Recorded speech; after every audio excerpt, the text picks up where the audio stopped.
আজকে আমার আর আমার সোনামায়ের সকালটা অনেক দেরি করে শুরু করেছি। এখন বাজে প্রায় ৯টা।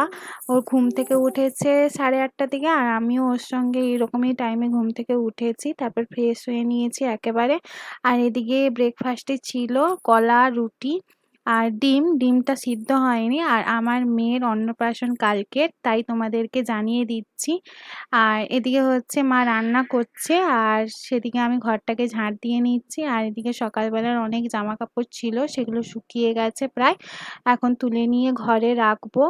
আর এদিকে হচ্ছে আমার মেয়ের কালকের মুখে প্রসাদ হয়ে গেছে, মানে এমনি যে ঠাকুরের প্রসাদটা সেটা ছুঁয়ে দিয়েছি, আর অনুষ্ঠানটা কালকের আছে। আর তাই জন্য দেখো মেয়েকে হচ্ছে তোলা খাবার খাওয়াচ্ছি, মেয়ের জন্য খাবার রেডি করছি, আর মেয়েকে স্নান করিয়ে দিয়েছি। ও এখন খেয়ে দিয়ে ঘুমিয়ে পড়বে, তারপর আমি যাব স্নান করতে।